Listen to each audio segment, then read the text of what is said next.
मेरा नेताओं से मतभेद था तथा अब तक है।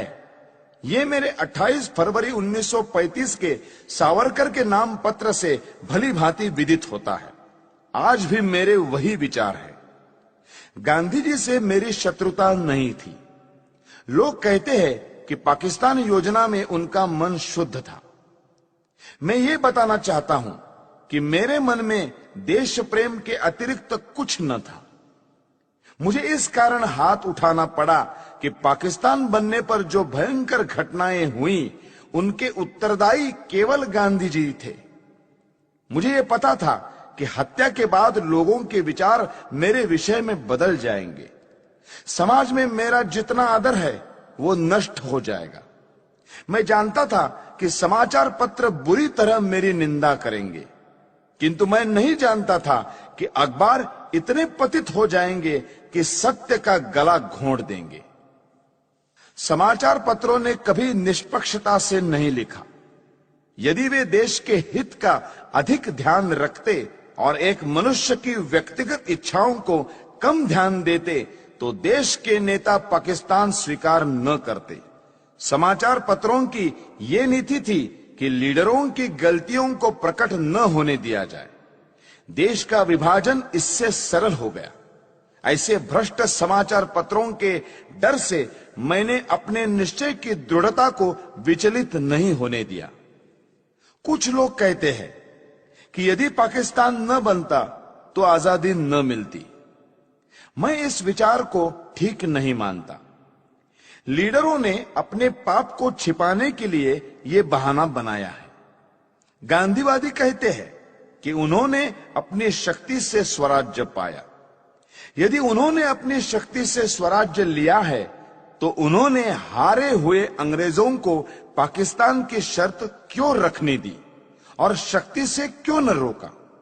मेरे विचार से महात्मा और उनके अनुयायियों की एक ही पॉलिसी रही, और वो ये कि पहले यवनों की मांग पर विरोध दर्शाना, फिर हिचक दिखाना और अंत में आत्मसमर्पण कर देना।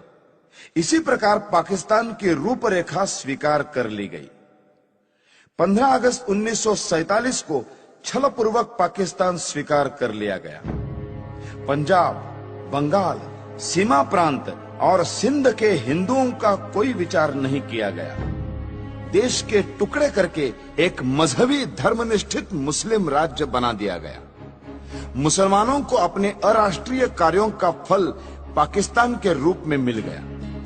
गांधीवादी नेताओं ने उन लोगों को देशद्रोही सांप्रदायिक कहकर पुकारा जिन्होंने पाकिस्तान का विरोध किया था, और पाकिस्तान स्वयं स्वीकार करके जिन्ना की सब बात मान ली। इस दुर्घटना से मेरे मन की शांति भंग हो गई।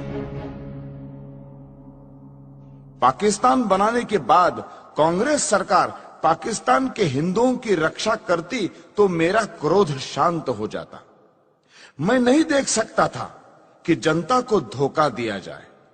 करोड़ों हिंदुओं को मुसलमानों की दया पर छोड़कर गांधीवादी कहते रहे कि हिंदुओं को पाकिस्तान से नहीं आना चाहिए और वही रहना चाहिए। इस प्रकार हिंदू मुसलमानों के चंगुल में फंस गए और विकट विपत्तियों के शिकार हुए। जब मुझे इन घटनाओं की याद आती है तो मैं कांप उठता हूं। प्रतिदिन सहस्त्रों हिंदुओं का संहार होता था। 15,000 सिखों को गोलियों से भून दिया गया। हिंदू स्त्रियों को नग्न करके जुलूस निकाले गए। उनको पशुओं की भांति बेचा गया। लाखों हिंदुओं को धर्म बचाकर भागना पड़ा। 40 मील लंबा हिंदू निराश्रितों का जत्था हिंदुस्तान की ओर आ रहा था।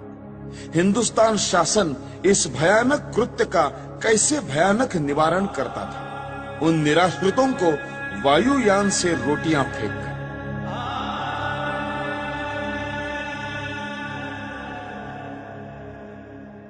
भारत सरकार पाकिस्तान से अत्याचार रोकने के लिए अनुरोध करती या धमकी देती कि यदि पाकिस्तान में अत्याचार बंद नहीं हुआ तो भारत में भी मुसलमानों की बुरी दशा होगी, तो इतने अत्याचार न होते। भारत सरकार गांधी जी के इशारों पर चलती थी और उसकी नीति कुछ और ही थी। यदि पाकिस्तान के हिंदुओं की रक्षा के लिए समाचार पत्र कुछ लिख देते थे तो यह अर्थ लिया जाता था कि वे हिंदू मुसलमान में मतभेद फैलाने का प्रयत्न कर रहे हैं। ऐसे कार्यों को अपराध माना जाने लगा और प्रेस इमरजेंसी एक्ट की धाराएं लागू करके एक के बाद एक दूसरी जमानत मांगी जाने लगी। मुझे भी अनेक नोटिस मिले और 16,000 रुपए की सुरक्षित निधि तक मांगी गई।